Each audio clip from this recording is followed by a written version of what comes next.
nos travaux, de notre journée d'études sur les enjeux juridiques contemporains du jeu vidéo. Deuxième table ronde de la journée, l'utilisation de systèmes d'intelligence artificielle pour la création d'univers de jeux vidéo. On va forcément y parler propriété intellectuelle, vous en doutez, mais pas que de la propriété intellectuelle, ça va être la surprise. Je laisse tout de suite la parole à mon collègue, le professeur Luc Klein, qui va se charger de l'animation de la table ronde. Merci Luc. Merci cher Geoffrey. Alors, bonjour à tous, je suis très heureux d'être ici aujourd'hui pour animer cette table ronde sur l'utilisation de l'intelligence artificielle dans la création vidéoludique. Alors je vais tout de suite laisser la parole aux panélistes pour se présenter et ensuite on commencera la discussion. Eh bien, bonjour à toutes et à tous. Merci beaucoup Geoffrey pour l'accueil et pour cette nouvelle invitation à cette seconde édition qui, eh bien, je le vois, connaît toujours un grand succès. Donc, moi, c'est Anna Bressan, je suis eh bien, directrice artistique dans la partie jeux vidéo depuis maintenant 10 ans et également représentante de l'association Women in Games France. Bonjour à toutes et à tous, Henri Leben, avocat, je suis spécialisé en droit des nouvelles technologies et je m'intéresse aux jeux vidéo depuis un certain nombre d'années. J'ai eu le plaisir également d'enseigner le droit du jeu vidéo il y a quelques années à l'université. Bonjour à tous, Julie Groff-Charrier, je suis maître de conférence HDR à l'université Paris-Saclay et je travaille beaucoup sur les questions de jeux vidéo, ce qui m'amène à avoir une invitation renouvelée de monsieur le doyen, que je remercie de me faire l'amitié de m'inviter encore cette fois-ci. Merci. Alors, ce que je vous propose, c'est de découper notre discussion en quelques axes, 4 axes sur lesquels on avait échangé. Alors, le premier axe, ce sera sur les stéréotypes des générations d'intelligence artificielle. Deuxième axe, sur la question de l'effet d'éviction que provoque l'utilisation de l'intelligence artificielle dans les métiers du jeu vidéo. Troisième axe sur le droit d'auteur, évidemment, droit de la propriété intellectuelle qui nous intéresse particulièrement. Et quatrième axe sur la question des responsabilités contractuelles du droit des contrats. Alors pour commencer, donc, premier axe sur les effets de discrimination des stéréotypes produits par l'intelligence artificielle. Je me suis intéressé un petit peu à ça, j'ai fait quelques essais ce matin avant de venir et effectivement le moins que l'on puisse dire c'est que les stéréotypes sont extrêmement présents dans la génération d'images ou de vidéos par intelligence artificielle. J'avais fait le test, j'ai demandé à plusieurs modèles, donc des modèles payants en plus, donc ils sont censés être les modèles les plus évolués, de me générer des images d'officiers, parce que c'est un truc qui m'intéresse, moi je fais du droit de la défense, d'officiers généraux, d'officiers généraux, d'amiraux, etc. Et évidemment, invariablement, et pourtant je le faisais en gros, c'est-à-dire il me faisait 5 ou 10 images en même temps, donc ça c'est censé être à peu près représentatif, et c'était systématiquement un homme blanc âgé. Donc il n'y avait pas c'était vraiment, le logiciel ne se posait pas de questions, et ce quel que soit le moteur. Et il fallait lui préciser à chaque fois pour avoir des caractéristiques particulières. Et du coup, cette question des stéréotypes ancrés dans les modèles de langage, elle me semble particulièrement prégnante. Donc, je vous en prie. Eh bien, merci. C'est vrai que déjà la génération d'images s'est fait via des banques de données. Et alors le choix de l'armée pour générer en tout cas une représentante peut-être féminine ou plus diversifiée, c'est audacieux. Je tiens à le souligner parce que alors je ne suis pas au fait des derniers chiffres de l'armée, mais c'est vrai que même moi, de base extérieure à ce monde-là, totalement ici du grand public, parce que je n'ai aucun niveau d'implication, j'ai toujours cette représentation très masculine. Donc je n'ose même pas imaginer la banque de données, comment est-ce qu'on a réussi à augmenter sa capacité, finalement à lui donner du coup de la ressource pour la génération d'images. Combien d'images, elle a pu enregistrer comme étant masculines? Ça serait une question intéressante à poser à cette IA. Et bon, de toute façon, on y vient, mais c'est vrai que la génération d'images, ou même la génération générative dans sa globalité, aujourd'hui, n'est qu'un reflet de notre société et donc de ces biais qu'elles peuvent comporter. Là, j'ai énoncé, moi, l'image que je peux avoir de l'armée qui, pour moi, à mon sens, est surtout masculine. C'est un biais, on appelle ça un biais inconscient. Alors, une mauvaise chose, une bonne chose, Qu'importe, en tout cas, c'est comme ça qu'on peut le désigner.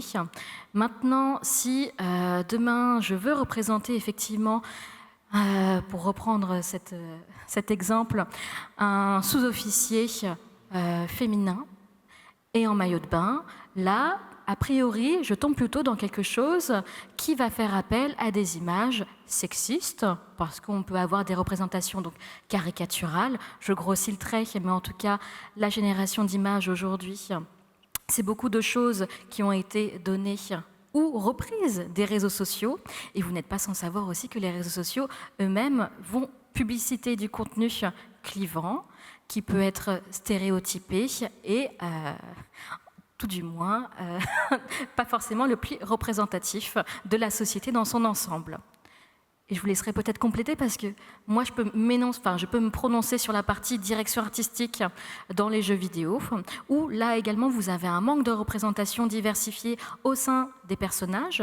Pour le rappel historique, dans le jeu vidéo, jusqu'aux années 90, oui, jusqu'aux années 90.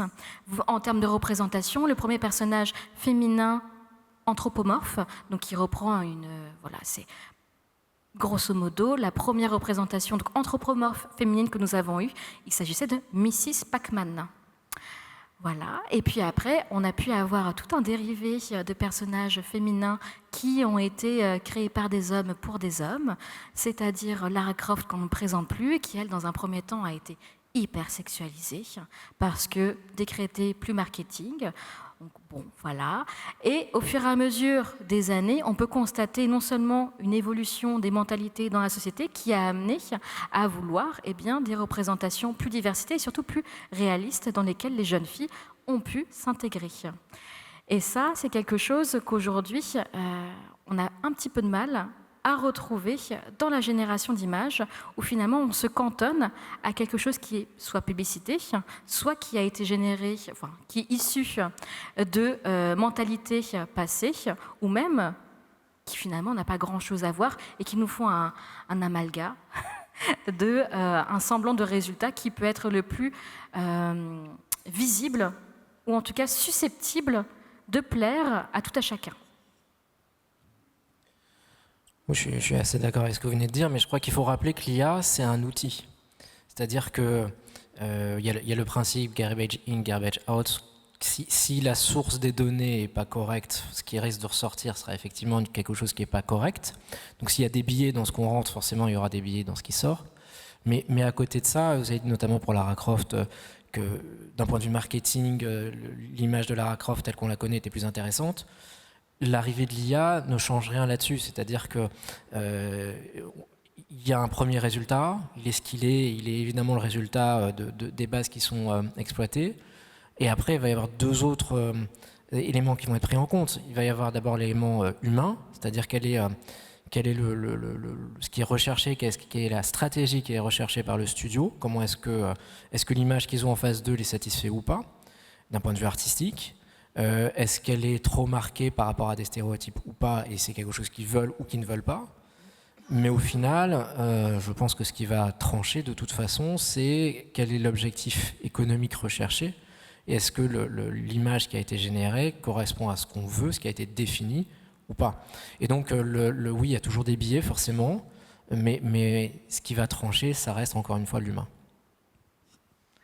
Oui, effectivement, pour compléter et faire la synthèse, en réalité, on a toujours la formule qu'on emploie dans les amphis, etc., le droit, c'est le reflet de la société. Mais en fait, l'IA, elle l'est de manière plus brutale encore parce qu'elle prend les données, elle les stocke, et donc le reflet qu'elle va renvoyer est parfois très brutal pour nous à recevoir, mais en fait, les biais qui sont effectivement les biais de l'intelligence artificielle, alors il existe des moyens de correction. On a aujourd'hui des gens qui sont là pour lui apprendre à penser différemment, parce que c'est ça finalement, mais avec une vision moderne. Or, l'IA, elle s'abreuve aussi de contenus qui sont potentiellement antérieurs, et à raisonner sur le jeu vidéo, oui, incontestablement. Si on prend les représentations féminines, je ne parle même pas des représentations de personnes racisées, mais pour s'intéresser là sur les représentations féminines, elles n'existent pas ou comme faire valoir, c'est les exemples topiques de la princesse à sauver du château, mais en fait, il faut attendre des années et des années pour, si je prends cet exemple-là, pour incarner Peach dans Mario. Au début, c'est un personnage neutre qui n'est pas jouable en réalité. Voilà, elle est le jackpot de sortie, mais elle n'a pas d'autre enjeu que celui-là. Et typiquement pour Lara Croft, c'est pareil, mais c'est toute une question qui en fait va bien au-delà du jeu vidéo et qui est aussi celle de l'industrie du divertissement, c'est l'offre et la demande. Les joueurs préféraient avoir dans Tomb Raider Lara Croft telle qu'elle était. Il me semble qu'ils lui ont augmenté la taille de la poitrine après les premiers tests. Voilà. Sur le premier Tomb Raider, en fait, ils ont fait de premiers tests et ils ont fini par augmenter la taille de la poitrine. Ça marchait mieux. Voilà. Donc l'IA, elle retranscrit tout ça, mais là, pour le coup, je pense qu'on va y arriver ensuite sur les questions d'IA et droit d'auteur. Elle est précisément dépourvue de conscience. Elle est aussi dépourvue de conscience négative aussi. On va le voir dans le positif, dans ce que ça peut amener de, à mon sens, nécessité d'exclusion en termes d'autorat et de droit d'auteur. Mais du coup, elle est aussi dépourvue de conscience négative. Elle ne pense pas en réalité. Elle calcule à partir de données qu'on lui a fournies. Mais donc, elle n'est pas responsable. C'est la question d'une problématique. Alors, ça pose les questions aussi de chaîne de responsabilité, de développeurs, etc. Qui est-ce qu'on considère comme étant responsable? L'utilisateur terminal, mais dans un exemple comme le vôtre, en fait, vous y êtes pour rien. Si on dit les choses très clairement, on demande une représentation et elle sort telle qu'elle est. Est-ce que la responsabilité, elle va à l'auteur du système, du modèle, etc. À quel échelon de la responsabilité? Les questions de responsabilité en matière d'IA, on les connaît et on sait les difficultés qu'elles présentent, mais en tout état de cause, les résultats qu'elle produit ne sont que la résultante de ce que la société elle-même a proposé, propose encore à certains égards. Oui, et en fait, moi, la question que je me pose en vous écoutant, c'est finalement l'intelligence artificielle, la génération par intelligence artificielle, c'est pas tant une révolution que ça, en fait. C'est finalement un nouvel outil qui ne fait que perpétuer des préjugés, des stéréotypes qui existaient déjà avant. Oh, si, c'est quand même une révolution. Non, c'est quand même une révolution, mais néanmoins qui manque encore de formation. Parce que finalement, aujourd'hui, l'IA, ce qui fait qu'elle est aussi discriminante. Alors oui, il y a tout le stockage de ces banques de données. D'accord, ça c'est un fait. Mais par contre, si là demain, je lui demande en une phrase, génère-moi donc un dirigeant d'entreprise, bon, a priori, elle va me générer un dirigeant, voilà, très LinkedIn, homme blanc, en train de poser les bras croisés. Et si je lui demande à l'inverse, génère-moi une dirigeante d'entreprise, je vais avoir une femme, certainement très souriante, blonde. Voilà. Donc aujourd'hui, on est tous et toutes capables d'utiliser l'IA. Pour autant, est-ce qu'on le fait bien? C'est ça finalement aussi la question de la responsabilité. Elle va aussi là. C'est pas parce qu'on peut le faire, déjà qu'on sait bien le faire aussi. Si on a cette finalement reconnaissabilité et également le fait de pouvoir finalement créer une viralité de contenu biaisé, c'est parce qu'on ne sait pas forcément créer bien correctement un prompt pour pouvoir avoir le résultat désiré et pouvoir même intégrer d'autres éléments sur lesquels elle puisse s'appuyer en apportant, par exemple, vous avez toujours cette possibilité dans la partie jeux vidéo. Encore une fois, moi, je vais m'appuyer sur mon métier, mais dans la partie jeux vidéo, ça peut être révolutionnaire dans le sens où toutes les tâches un petit peu rébarbatives qui nous étaient induites, donc par exemple dans des jeux, vous avez, je vais prendre des jeux mobiles, vous avez un tas de sortes d'icônes, de pictogrammes à générer qui franchement sont pas très fun à faire, quoi. À un moment donné, c'est juste une déclinaison avec une potion magique où finalement elle devient bleue, blanc, rouge, voilà, ainsi de suite. Bon, là l'IA, effectivement, ça peut être une plus-value parce qu'aujourd'hui, il y a très peu de graphistes qui rêvent de faire ça, qu'on se le dise. Pour autant, ça reste une tâche qui leur est indue, mais qui pourrait être effectivement, peut-être, déléguée à une IA génératrice, mais à partir toujours d'éléments que nous-mêmes, nous avons constitués, parce qu'on est aussi formé à contrôler notre prompt, et parce qu'on peut contrôler aussi l'utilisation des droits d'auteur, mais ça, on va y revenir peut-être un peu plus longuement. Oui. Alors, moi, je suis complètement d'accord avec Anna, mais je pense que j'ai un biais, pour le coup, qui est différent, mais qui est très réel. Il y a une révolution de l'intelligence artificielle. Et typiquement, c'est vrai qu'à raisonner par le prisme du droit d'auteur, puisque c'est un angle qu'on emprunte beaucoup, mais on a souvent entendu, oui, mais la matière s'est remise de toutes les évolutions précédentes, et Internet, etc. Et en fait, il y a, je crois, quelque chose qu'on n'identifie pas, en tout cas pas suffisamment quand on en parle, qui est que, alors d'abord, dire que Internet a rien changé au droit d'auteur, c'est aller très vite en besogne, mais surtout là où c'est fondamentalement différent, c'est que Internet, il a changé le mode, alors je déteste employer cette sémantique-là pour les œuvres, mais le mode de consommation des œuvres. On a pu le faire plus facilement de manière illicite, plus vite, etc. Là, on ne parle pas de consommation, en fait, on parle de création même. C'est-à-dire qu'on voit apparaître des trucs maintenant où j'ai vu passer ça ce matin, pour le coup, en vous rejoignant, mais d'études qui montrent que dans les années, voire les mois à venir, des plateformes comme Netflix vont être en capacité de vous proposer des contenus où le soir, en fait, dans votre lit, au lieu de passer le catalogue en revue comme on le fait tous, vous allez dire à la plateforme, je veux que tu me racontes l'histoire d'un super-héros qui va chercher sa princesse, et ça va être généré automatiquement. Et ça, en fait, ça n'a plus rien à voir. C'est pas le mode de consommation, c'est le mode de création. Et on va venir à la question de la substitution, mais typiquement, c'est la question centrale. Et pour revenir dans le domaine du jeu vidéo, alors, je crois qu'il faut faire attention. L'IA, avant tout, c'est du logiciel, et après, autour du logiciel, se construit quelque chose. Donc, c'est révolutionnaire, c'est hyper novateur, mais le cœur du cœur, c'est le logiciel. En fait, de l'intelligence artificielle en matière de jeux vidéo, Anna pourra témoigner, on le connaît depuis l'existence du jeu vidéo en réalité. C'est-à-dire que l'interactivité elle-même fait que l'IA n'est pas un élément contournable. On a forcément de l'IA. La seule différence, c'est que l'IA avant, c'était de l'IA de prédiction, c'est-à-dire si Mario saute pas au bon moment, il tombe dans le trou. Voilà. Mais c'est une forme d'intelligence artificielle. Là où tout change maintenant, c'est que cette IA, d'abord elle s'autonomise, ensuite elle devient générative, et donc ça devient, là où avant c'était de la puissance de calcul, d'anticipation, maintenant c'est de la question de l'instant, parce que dans l'immédiateté, sur Roblox, etc. notamment, il y a une capacité de création, alors co-création, absence de création, ça c'est un autre débat, mais je crois qu'effectivement ça change tout pour le coup. Peut-être juste un élément à rajouter, puisqu'on parlait du droit d'auteur, c'est que il me semble que dans les bases de données, pour l'instant, on ne travaille pas tellement sur la notion de respect du droit d'auteur. Il y a énormément de débats en ce moment, il y a une loi au Sénat qui est en discussion sur une présomption d'atteinte potentielle au droit d'auteur à partir du moment où on a utilisé des bases de données dans lesquelles il y avait des œuvres existantes.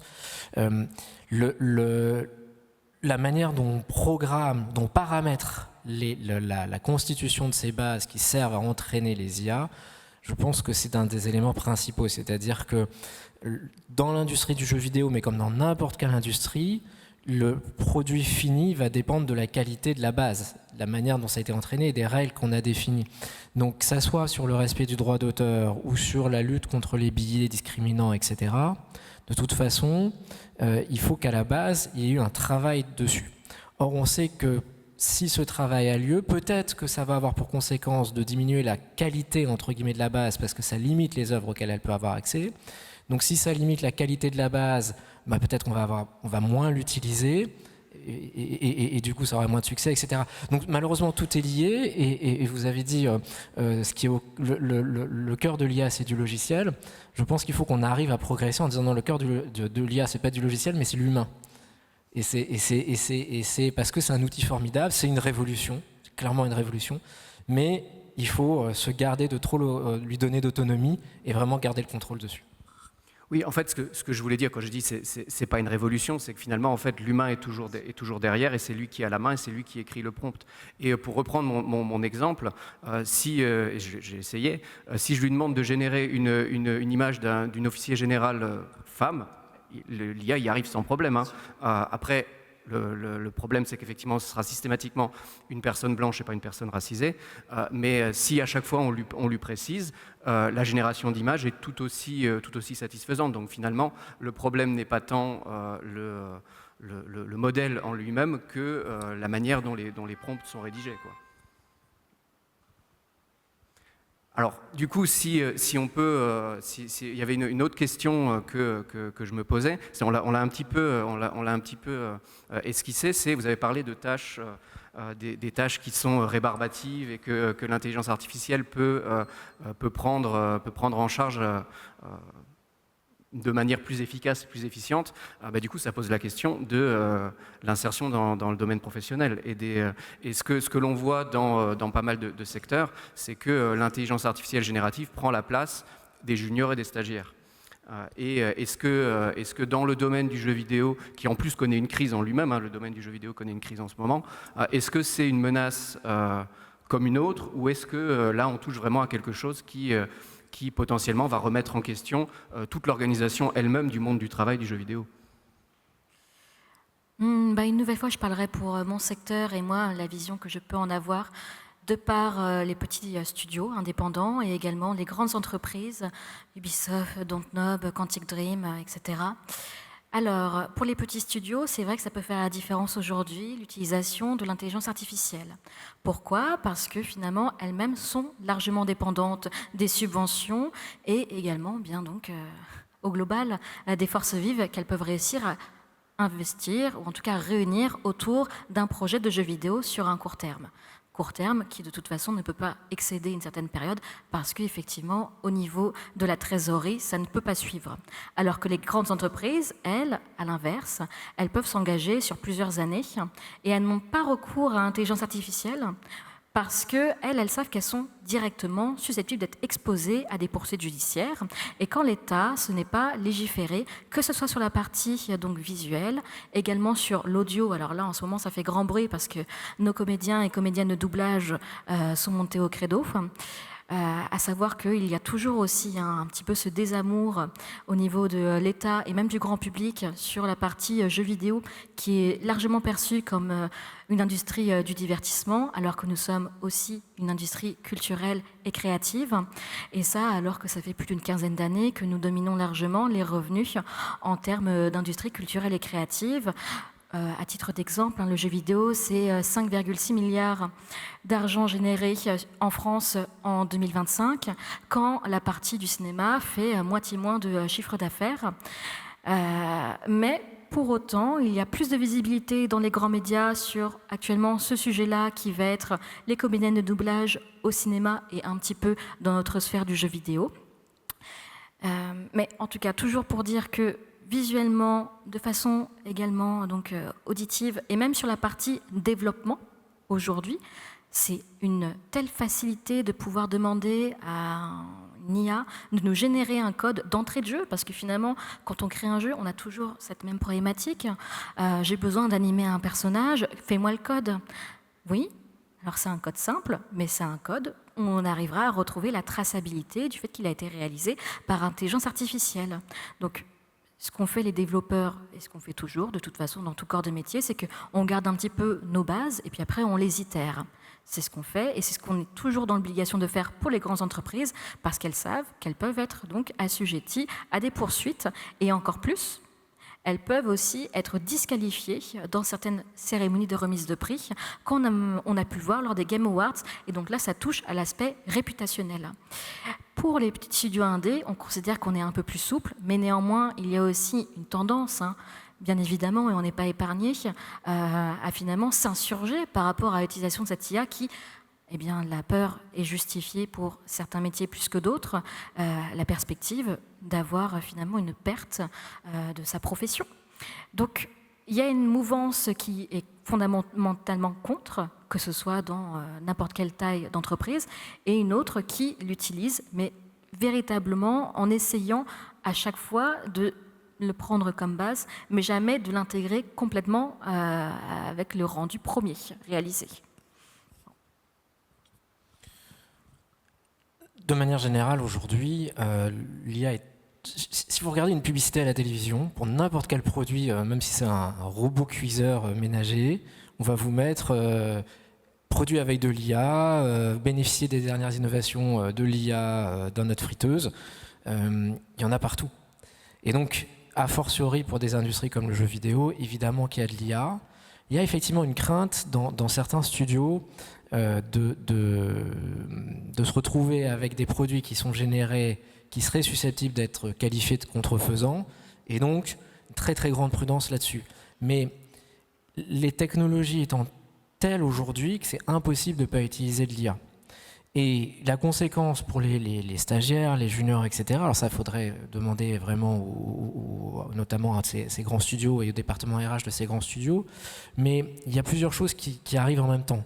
D'abord, il y a l'effet post-Covid, c'est-à-dire que pendant le Covid et juste après le Covid, il y a eu une augmentation très très importante de l'emploi dans toutes les entreprises du numérique, dans le jeu vidéo, etc. Paradoxalement, le Covid a bénéficié à ces entreprises. Et peut-être qu'il y a eu trop de recrutement à ce moment-là, et il y a un effet de correction qui arrive maintenant. Ensuite, comme vous l'avez dit, le jeu vidéo connaît une crise évidente aujourd'hui, et ça, par définition, c'est les emplois les moins qualifiés qui en subissent les conséquences. Et la question centrale de l'IA, dans n'importe quel secteur, effectivement, on se pose cette question, quid des jeunes, c'est le cas chez les avocats, mais c'est le cas absolument dans toutes les industries. Et dans l'industrie du jeu vidéo, où on va demander de faire des ébauches, de réfléchir parfois à des schémas un peu simples, etc., à des gens qui n'ont pas forcément énormément d'expérience.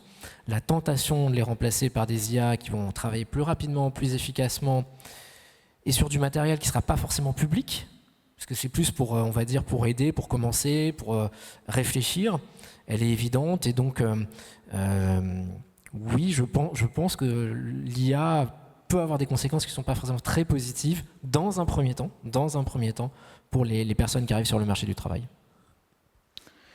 Oui, effectivement, pour faire la synthèse de tout ça, je crois qu'en fait, ce risque alors on l'appelle comme on veut, d'éviction, de substitution qui est induit par l'IA, il touche deux champs, et je crois qu'il faut quand même poser une distinction relative, et je rejoindrai un peu les propos d'Henri pour le coup, en tout cas sur la première approche. Après, on a peut-être une analyse qui varie sur le reste, mais en fait, alors il y a les métiers où effectivement, on nous dit dans les entreprises, dès lors que c'est les métiers d'entrée en fait dans la profession, tout l'aspect junior est plutôt à une tendance à pouvoir être absorbé par l'IA parce que effectivement, ça va plus vite, ça coûte moins cher, etc.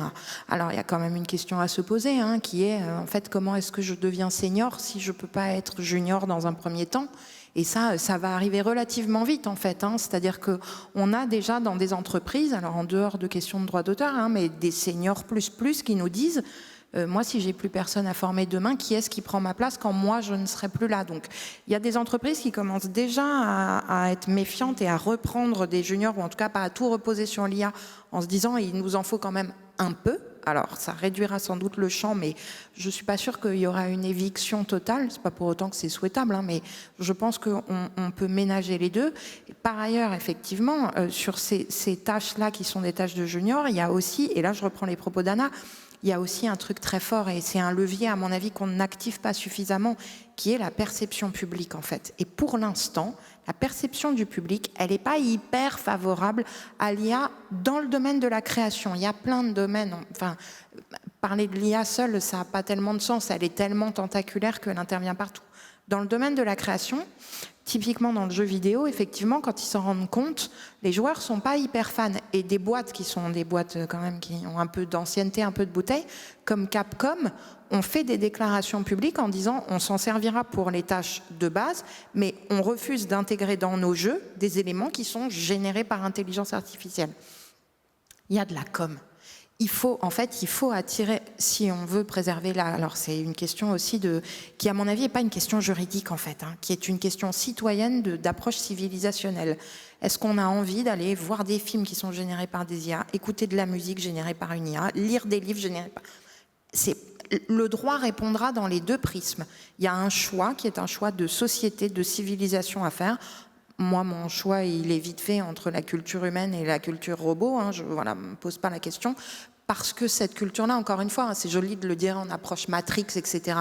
Mais en fait, si on veut aller sur Matrix, l'utilisation des contenus quand ils ne sont pas autorisés, quand l'accès n'est pas autorisé. Si je file la métaphore de Matrix, on n'est pas loin des pouponnières quand ils se réveillent et qu'ils se rendent compte que ça fonctionne comme ça. Hein. Donc la vraie problématique, elle est là. Et donc effectivement, il y a deux prismes. Ce prisme de la juniorisation en péril, en quelque sorte, même si on peut nuancer, et il y a le prisme de la substitution, de la création. Et là, je crois qu'il faut avoir un avis politique et que le droit suivra l'analyse civilisationnelle qui est faite par nos sociétés modernes, mais qu'il va y avoir un choix à faire. Alors, j'entends tout de suite l'argument inverse qui est de dire, avec une lecture comme ça, l'IA ne va pas disparaître, elle ira s'installer ailleurs et on va être à la ramasse parce qu'on aura choisi de défendre la culture et que les IA seront chinoises, japonaises, américaines, etc. C'est vrai. Je ne peux pas dire mieux que ça. C'est-à-dire que le choix qui est à faire impliquera forcément à un moment ou un autre, même s'il faut qu'il soit le plus équilibré possible.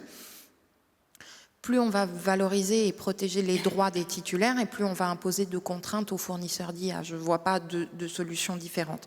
Mais je crois qu'il y a des voies possibles pour ménager les deux.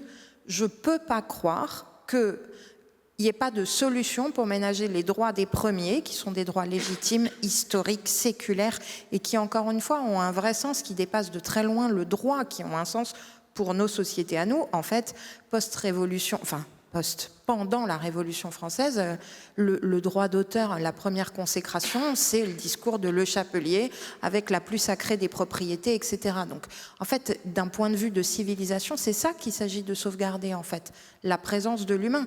Et c'est ce risque-là de substitution, en dehors de tous les risques qui existent, mais qui est un risque-là de culture, de est-ce qu'on veut, pour nous, pour nos enfants, pour les générations à venir, que les contenus qui soient proposés soient des trucs qu'on voit passer sur TikTok maintenant. Alors, je suis navrée si j'en vexe, c'est pas du tout mon objectif, mais j'ai vu passer ça où on vous crée une espèce d'île de la tentation entièrement par IA avec des personnages qui sont avec des apparences un peu type les fruits dans les pubs Oasis, vous voyez? J'ai vu passer ça hier soir. C'est navrant, navrant. Et ça ne peut que l'être, en fait, quand la génération est intégrale. À titre purement personnel, j'enlève toutes les casquettes de juriste, je ne veux pas de ça. Voilà. Alors, c'est la question de ce que le droit va chercher à traduire comme approche politique. Moi, en tant que citoyenne, je ne veux pas ça. Bon, alors là, on touche aussi à, pour moi, une fracture générationnelle. Il y aura ceux qui vont avoir grandi avec IA et sans IA. Moi, je les aime bien, les fruits Oasis. C'est un peu...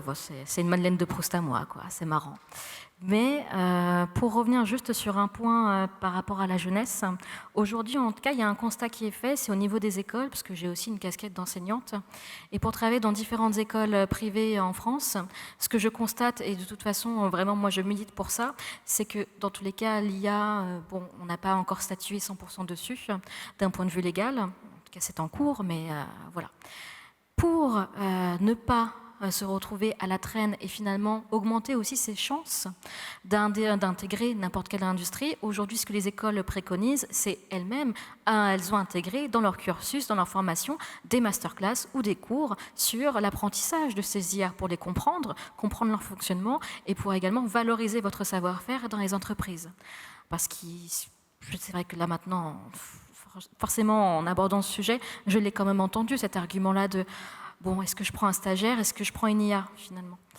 Il y a un vrai argument économique, ça c'est vrai. Il y a un vrai argument économique, mais l'argument est tout aussi valable de penser finalement aux métiers derrière, aux nouvelles générations qui ont besoin d'être formées, qui ont besoin aussi, et pour nous, d'avoir donc des personnes sur lesquelles on puisse se reposer. Ce qui est vrai aujourd'hui, c'est que l'IA, alors elle peut bosser de façon très moindre toute seule, mais tout de même, on sait que pour faire un jeu vidéo ou n'importe quel projet, il faut le faire à plusieurs. Il faut plusieurs, en tout cas, forces vives pour créer un seul produit, parce qu'on a plusieurs expertises. Aujourd'hui, l'IA, il faut la guider. Donc l'IA ne remplace pas l'humain, ça c'est sûr.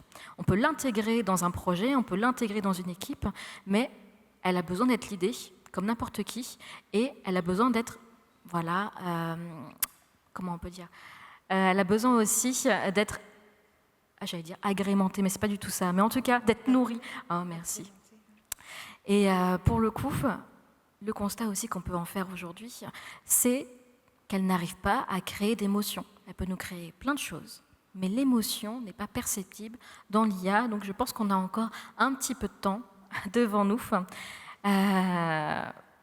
on peut en débattre de ça, mais vraiment, moi j'arrive à le reconnaître. Je pense qu'aujourd'hui, peut-être que le grand public a plus de difficultés là-dessus, peut-être qu'un très bon prompt peut faire la différence, mais ce n'est pas les projets que j'arrive à voir sur le devant de la scène, ce ne sont pas les projets qui sont les plus commercialisés.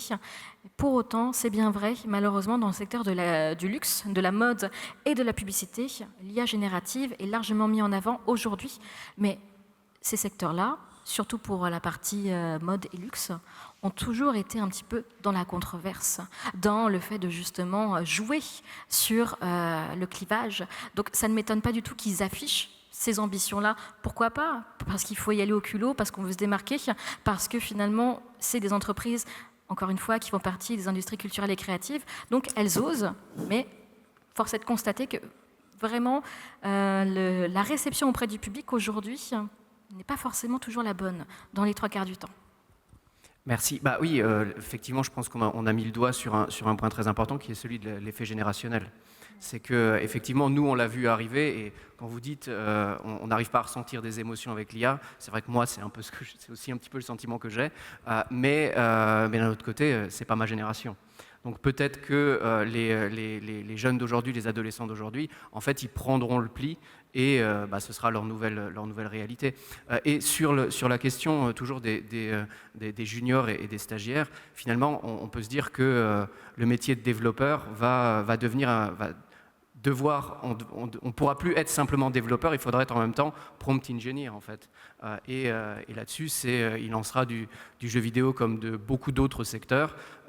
On va devoir apprendre à rédiger des prompts parce qu'il va falloir utiliser l'IA. Ça fera partie de des compétences qu'on devra développer, quoi. Mais je crois qu'il faut aussi apprendre à être meilleur, dans le sens où il y a une limite quand même à l'IA dont on n'a pas parlé, qui est qu'on ne peut pas tout faire. C'est-à-dire que si je prends l'exemple d'une TPE-PME, quand on voulait faire une communication marketing avant, on était obligé de passer par un cabinet qui allait faire un visuel, etc. Aujourd'hui, on peut passer par des produits d'IA complètement accessibles et pour faire quelque chose qui est aussi bon. Sauf que ça prend du temps. Ça prend du temps. Donc certes, on a maintenant les outils pour faire la communication tout seul, mais on perd du temps à le faire. Alors ça prend pas tellement de temps, mais ça prend un peu de temps. Et donc l'IA, c'est quelque part, il y a une fausse illusion qui est de nous dire on peut absolument tout faire tout seul, mais en réalité, il y a une limite qui est le temps. Ça, c'est une première chose. Donc on a quand même besoin de gens dont c'est le métier et qui, eux, ont le temps parce que c'est leur mission précisément. Ensuite, c'est un débat qu'il y a, est-ce que l'IA va entraîner un nivellement vers le haut ou vers le bas? Lorsque j'arrive sur le marché pour faire du code, si ce que je fais, c'est la même chose qu'une IA à qui je demande de coder et de travailler pendant que je dors, c'est bien, et l'IA c'est formidable, mais justement, je vais être embauché parce que je vais réussir à faire mieux et à le démontrer. Et donc, je vais devoir utiliser l'IA parce que ça va s'imposer nécessairement, mais il va falloir réussir à démontrer la différence. Qu'est-ce que je peux amener? Et ça, effectivement, ça va inciter, mais dans tous les domaines, à s'améliorer encore plus parce que cette fois-ci, on n'est plus seulement en concurrence avec d'autres personnes, on est aussi en concurrence avec des machines. Et justement, l'un des éléments où il faut du travail humain, c'est ce qu'on disait tout à l'heure, c'est-à-dire de lutter contre les stéréotypes. Et finalement, en fait, d'apprendre à faire des prompts, oui, voilà, je veux plusieurs personnages différents dans mon jeu vidéo, je ne peux pas me contenter, même des personnages pas forcément jouables, des PNJ, je ne peux pas me contenter simplement de dire à l'IA, génère-moi 50 PNJ, parce qu'ils vont tous être stéréotypés, mais je vais devoir les faire un par un en disant voilà, là génère-moi une femme, là génère-moi quelqu'un de plus âgé ou de plus vieux, de plus jeune, quelqu'un de racisé ou de non racisé, etc. etc. Donc finalement, en fait, c'est d'une certaine manière, le travail des juniors et des stagiaires va évoluer pour devenir ça, en fait. Oui, tout à fait. Ouais. Oui, du coup, voilà, on a fait un peu le tour. Mais il y avait une question que je me posais, toujours sur l'IA en tant qu'outil, donc que l'on va utiliser pour améliorer nos créations ou pour les simplifier. Et là aussi, je me fais un peu l'avocat du diable en disant, est-ce que finalement c'est une si grande révolution que ça? Parce que la création humaine assistée par l'informatique, c'est déjà vieux. je veux dire, Photoshop, ça existe depuis longtemps et ça permettait déjà de faire des retouches ou ce genre de choses. Donc finalement, est-ce que l'IA générative, c'est autant une révolution paradigmatique que ça, ou est-ce que c'est simplement une nouvelle étape dans l'assistance à la création, et même, on pourrait se poser la question philosophique, est-ce qu'une création 100% humaine, est-ce que ça a existé un jour, quoi? Oui. Alors, mais c'est exactement ça. Et pour le coup, ça rebondit aussi sur l'expression d'Anna qui est très juste du gap générationnel, qui est incontestable. Et en fait, moi, parfois, quand on raisonne justement sur les questions de droit d'auteur, etc., on se surprend à avoir le même type de raisonnement qu'on applique à l'IA aujourd'hui, à ce que faisait la doctrine quand on s'est posé la question de l'intégration de la photo. Alors parfois, avec la doctrine la plus autorisée du droit d'auteur qui disait si on fait entrer la photo dans le giron, c'est la mort de la matière, ça n'a aucun sens, c'est appuyer sur un bouton et en fait, il n'y a pas de création humaine. Donc il y a un peu de ça et en fait, il y a une proximité très forte, c'est vrai. Après, pour la différence à opérer et l'héritage sur les années 80, effectivement, en fait, dès les années 80, la jurisprudence, elle fait le distinguo entre, à ce moment-là, ce qu'elle appelle les créations assistées ou générées par la machine, qui est en fait effectivement le logiciel et qui va ensuite s'exporter sur l'IA. La différence à faire quand même entre Photoshop et les IA génératives telles qu'elles existent aujourd'hui, c'est que, alors encore une fois, je n'ai pas la prétention de savoir où on place le curseur exactement. On aura peut-être l'occasion d'en reparler après, mais le moment où on franchit le cap de l'humanité minimale requise pour arriver à l'œuvre, je tâtonne encore. Mais le fait est que quand on prend l'exemple de Photoshop, en fait, typiquement, moi qui n'ai absolument aucune compétence artistique, mais d'aucune sorte, si j'ai Photoshop entre les mains, je suis à peu près sûre que je vais faire vraiment... Enfin, je n'arriverai à rien. Voilà, très honnêtement. Avec Midjourney, j'arrive à quelque chose. Je vais lui donner une photo de ma fille en lui disant fais-la moi en sais rien moi, avec un style impressionniste mais déguisé en chat. Alors je fais ce que je veux avec les photos de ma fille, même si je déconseille de donner les photos perso aux IA, mais c'est un autre débat. Mais ce que je veux dire par là, c'est que je n'ai rien fait. Alors se pose la question là du coup de l'originalité de ce que j'ai mis moi. Est-ce que le degré d'intervention d'originalité là dans cet exemple-là est suffisant? Il me semble très certainement que non. Ou alors là tout est susceptible de recevoir protection. Donc là on n'y est pas. Mais alors même que mon intervention humaine est réduite à presque zéro parce que j'ai pas fait grand-chose d'autre qu'une formulation et sans originalité aucune, j'ai un résultat.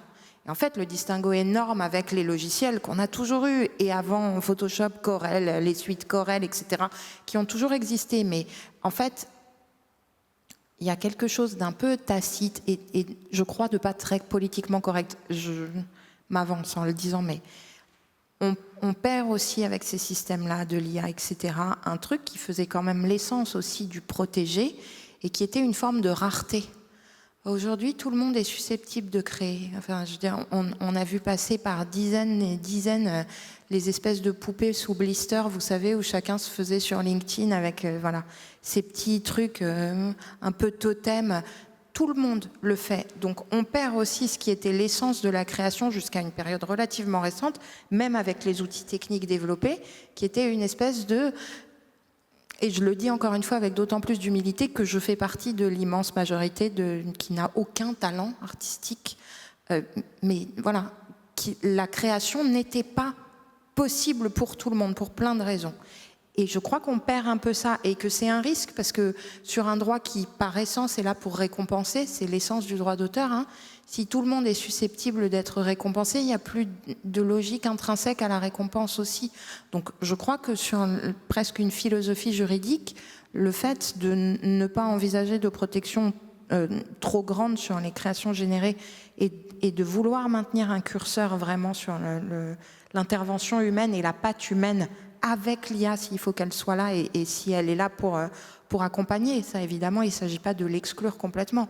Mais si on n'a pas un degré d'exigence, que je suis parfaitement incapable de fixer aujourd'hui, mais s'il n'existe pas, alors on protège tout, et si on protège tout, on ne protège plus, en réalité, je crois. C'est marrant que tu aies choisi l'exemple de Photoshop. Ça fait aussi le point avec toi, mais... Pour le coup, ce qui a été observé, je ne vais pas citer de nom d'entreprise, mais en tout cas, pour travailler aussi très largement avec le secteur télévisuel, publicitaire et effets spéciaux, FX, Photoshop a longtemps été vraiment finalement l'outil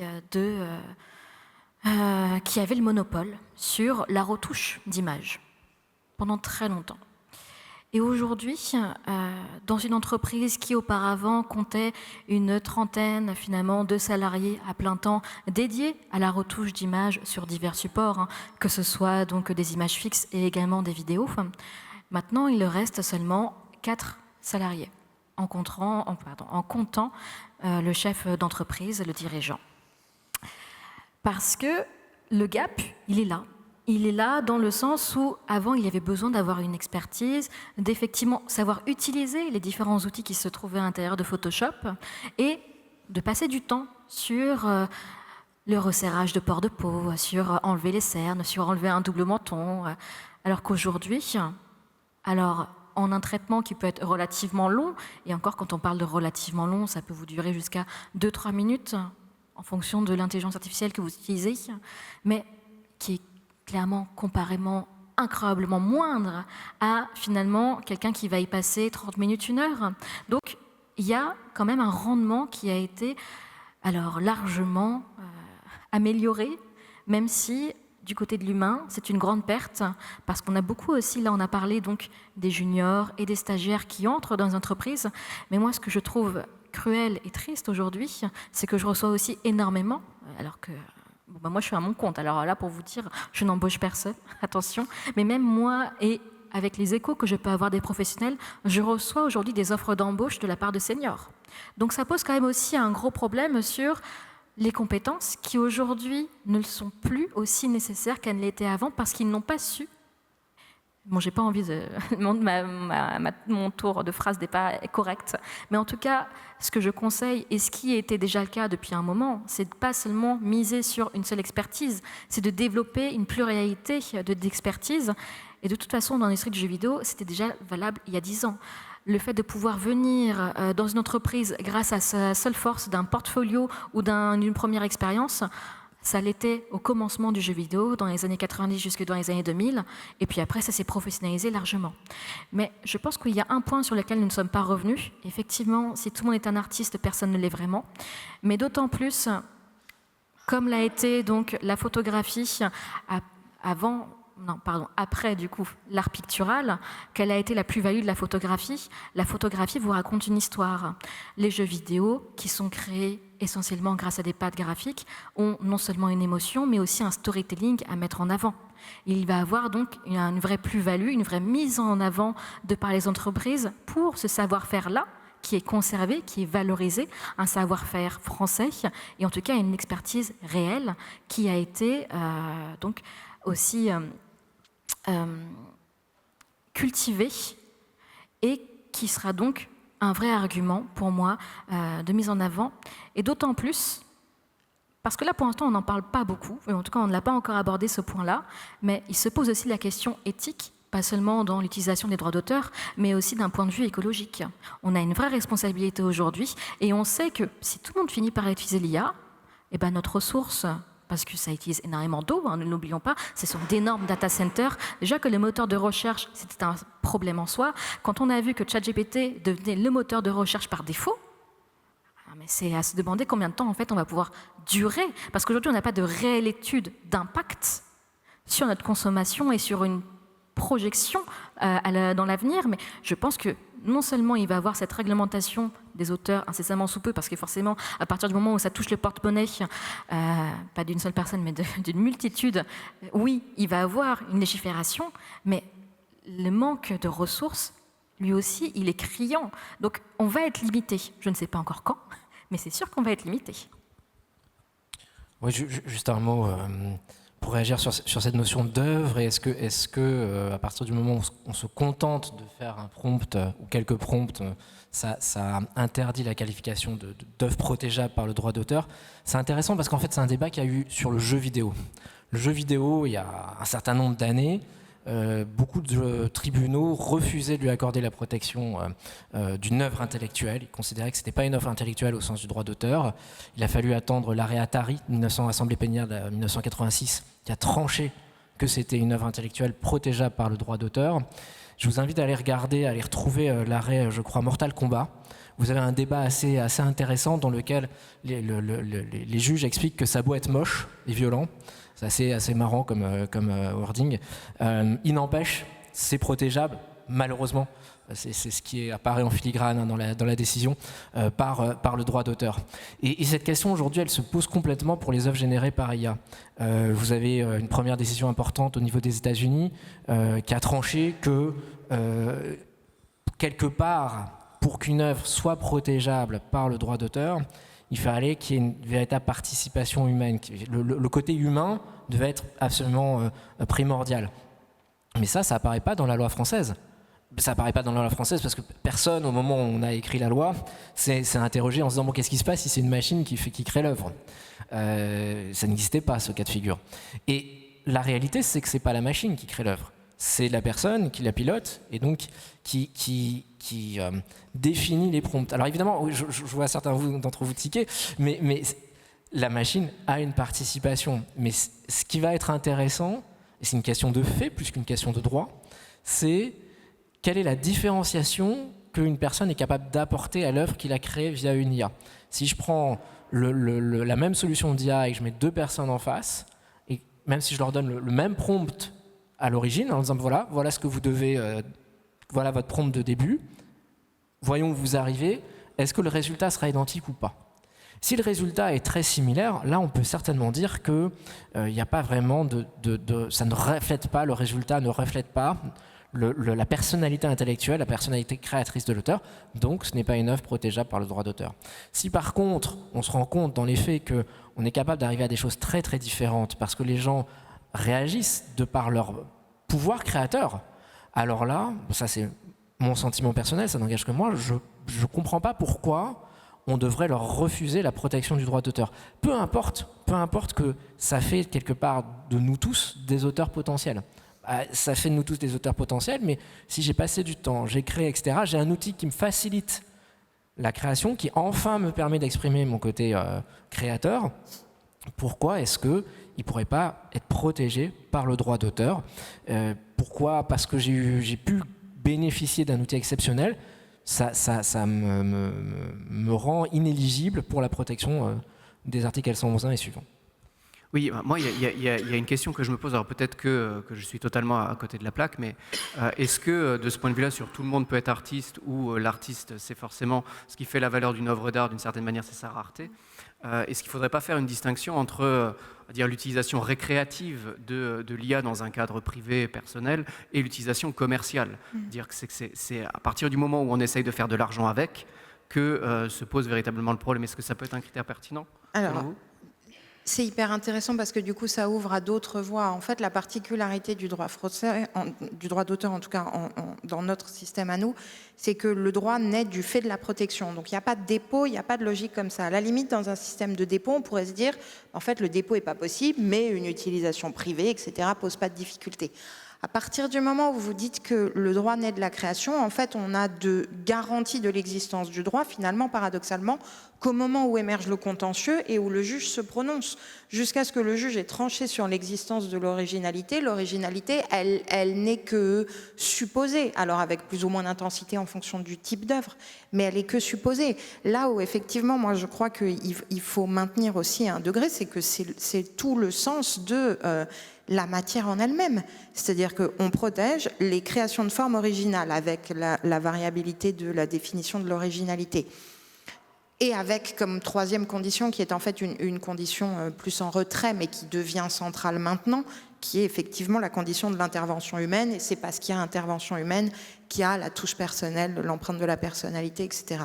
Et typiquement, pour reprendre là l'exemple qui nous oppose, mais c'est aussi tout l'intérêt d'avoir des tables rondes comme ça, c'est que un prompt, à moins d'avoir une idée, alors c'est aussi la difficulté supplémentaire, parce que sinon ce serait trop simple, de normalement l'indifférence du mérite, qui n'a pas empêché la jurisprudence Atari, qui n'a pas empêché ce que nous dit le juge une fois sur deux quand il est confronté au droit d'auteur, d'avoir une approche méritoire de la protection, mais en principe, on ne prend pas en compte le mérite. Donc en fait, on est coincé entre deux visions comme ça. Il faut une empreinte de la personnalité, mais il ne faut pas qu'on ait de jugement de valeur sur cette empreinte de la personnalité. Or, sur l'IA, oui, il y a quelque chose de... Je ne veux pas protéger parce que c'est moche. Et là, vous avez tout à fait raison, ça ouvre la voie. Hein. On a dit pareil aux jeux vidéo. Et donc, c'est une question de gap générationnel, etc. Je crois qu'il faut recentrer, faire un pas de côté et rappeler que là, ce qui manque, c'est pas c'est beau, ça mérite pas, etc. C'est l'intervention humaine est insuffisante ou alors est suffisante, parce qu'encore une fois, ça va être de l'appréciation in concreto. On ne peut pas dire on protège tout ou on protège rien. Ça va être du cas par cas, ça va se dessiner. La jurisprudence américaine a déjà commencé à dessiner. Alors, elle dit oui, parfois, c'est la décision American Piece of Cheese. Elle dit non aussi, elle l'a dit plusieurs fois. Césaria, c'est l'Entrance in Paradise, etc. On a plusieurs décisions maintenant où soit l'USCO, soit le juge américain nous disent il n'y a précisément pas assez d'intervention humaine pour donner prise à la création. Donc on va tâtonner comme ça, je pense, pendant des mois ou des années. Et je ne suis pas sûre qu'on aura encore une fois une grille de lecture parfaite, adaptée. Mais il faut une grille de lecture. Et il faut maintenir un truc qui est central et qui est la quintessence, encore une fois, en dehors du droit de ce qu'on veut de la création, qui est s'il n'y a pas d'humain, il y a du contenu. Il ne s'agit évidemment pas pour moi de dire on interdit le contenu, mais c'est du contenu qui ne devrait pas pouvoir accéder à la qualification d'œuvre de l'esprit. Oui, puis, alors, nous, on a eu quand même un gros cas dans le jeu vidéo récemment où il y avait de l'humain, mais il y avait aussi beaucoup d'IA. Et donc, quelle est la frontière entre l'IA et le plagiat avec Padworld? Padworld, ça a été un cas d'école. On était tous là à attendre, tous les professionnels et juristes, je n'en doute pas. Mais alors, qui va gagner? Bon, et bien finalement, on n'a pas eu vraiment de surprise. Nintendo a gagné. Mais comment est-ce qu'on définit alors cette frontière entre j'ai utilisé des éléments qui effectivement font bien penser à votre licence qui est largement connue, mais c'est passé par une IA. Ça a été digéré, ça a été retransmis, mais par contre, c'est très similaire. Mais pour autant, mon jeu n'est pas entièrement conçu par IA, ou alors il l'est, mais certains éléments le sont, qui sont du coup très similaires à un autre contenu, mais d'autres ont vraiment une image remarquable et identifiable originale. Mais pour l'instant, on n'a que ce cas-là. Moi, je n'ai pas entendu d'autres cas, et encore une fois, j'ai pas eu l'impression que ça fasse... Alors, ça fait de fait jurisprudence, oui. Mais il faut pouvoir aussi entrer, pour moi, il faut avoir des moyens quand même financiers colossaux. Nintendo qui attaque, alors d'habitude ils attaquent n'importe qui, hein. Même le petit étudiant chez lui qui a fait un jeu Pokémon, normalement il l'attaque, ça c'est sûr. Ils ont toujours eu cette direction-là de on veut garder le monopole, on ne veut pas que d'autres se fassent d'argent sur notre contenu, notre licence. Mais pour autant, là ils ont laissé faire pendant très longtemps Padworld, alors qu'ils l'ont vu arriver ce jeu-là. Ils l'ont vu arriver, ça a été plébiscité, il y avait une vraie attente de la part du grand public pour enfin avoir ce genre-là sur le marché, mais ils l'ont attaqué qu'à la toute fin. Et même là, finalement, pour moi, c'était une évidence en tant que graphiste DA que Nintendo gagne le procès, mais ça n'était pas tant que ça d'un point de vue juridique, parce qu'il fallait statuer sur où est-ce qu'on met notre base, notre pointeur d'originalité. On parlait tout à l'heure de billets. Je pense que le contentieux du droit d'auteur va évoluer. Parce que, alors, vous savez qu'en matière de contrefaçon, notamment en contrefaçon de droit d'auteur, hein, quand on regarde si une œuvre est protégeable, on regarde si la raison de sa représentation ne peut pas être une raison technique. Par exemple, si vous faites une voiture de sport et que vous lui mettez un aileron, eh bien, on sait très bien qu'une voiture de sport, pour des raisons d'aérodynamisme, elle a besoin d'avoir un aileron. Donc c'est pas parce que votre voiture a un aileron et que la voiture que vous avez potentiellement copiée a également un aileron, que la présence sur les deux voitures d'un aileron démontre la contrefaçon. Non, il y a un aileron parce que c'est la loi du genre. Il y a besoin d'avoir un aileron. Et là, c'est vrai que ce genre de questions va se multiplier, notamment dans l'aspect créatif, parce que si l'IA se contente de reprendre ce qui est nécessaire dans le genre attendu, par exemple, je ne sais pas si on lui demande, si on lui demande de créer un guerrier, dans un jeu vidéo et que le costume du guerrier va reprendre les articles qu'on retrouve sur n'importe quel guerrier, donc un bouclier, une épée, etc. Est-ce que c'est une création ? Est-ce que c'est original ? Ou est-ce que c'est juste, en réalité, la reprise de ce qui est attendu pour caractériser un guerrier ? Donc, on a jusqu'à présent, on a réfléchi sur est-ce que l'élément qu'on cherche à caractériser correspond à une raison technique ? Il y a un aileron, c'est pas une reprise. Est-ce que dans le côté création d'une œuvre intellectuelle, si on veut aller contre la qualification d'œuvre intellectuelle en disant non, à partir du moment où on regarde cette œuvre et on constate qu'il y a tel élément, tel élément, tel élément, en réalité, il n'y a pas de création intellectuelle, c'est juste que l'IA s'est contentée de reprendre les billets, c'est-à-dire de reprendre ce qui est attendu pour la création de tel et tel personnage si on reste dans le monde du jeu vidéo. Donc ça va être intéressant, mais c'est un travail in concreto, comme vous disiez, absolument énorme de la part des juristes et des juges qui vont justement devoir démontrer que même si, certes, il y a eu une part très très importante de la machine dans la création, les directives qui ont été données par le créateur humain permettent justement d'aller au-delà de ces billets, ou au contraire, il s'est juste contenté de faire ressortir des billets, mais qu'on s'attend à trouver dans ce type d'œuvre. Si c'est le cas, à ce moment-là, ça ne sera pas qualifié, ça ne devrait pas être qualifié d'œuvre protégeable. Si par contre, on arrive à démontrer qu'il y a une originalité par rapport à ce qu'on s'attend à trouver, alors là, il peut y avoir des différences d'appréciation. Personnellement, je pense j'espère qu'on arrivera à démontrer que c'est une œuvre protégeable. Ah, et puis effectivement, pour rebondir sur cette question-là, mais du coup ça amène à des réflexions sans fin aussi. Moi, il y a un truc qui m'amuse, c'est que collectivement, pour le coup, on part du principe que dans les prétoires, notamment au contentieux, etc., on va jouer carte sur table sur l'utilisation de l'IA. Mais en fait, il y a sans doute plein de créateurs qui ne diront rien. Et dans quelques temps, on ne verra plus. Et en fait, on se pose la question de est-ce qu'on protège ou on ne protège pas ? Oui, mais dans la mesure où on a joué carte sur table.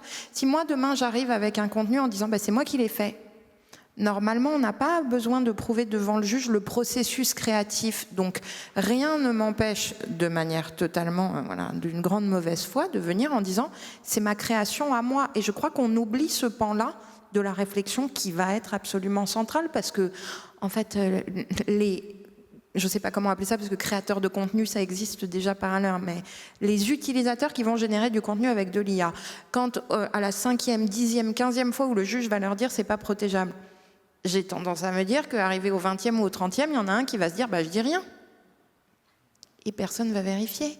Et c'est Gauthier Soufflard ce matin à propos de la triche qui parlait des faux positifs ou des faux négatifs sur les questions de triche. Mais c'est pareil là en fait.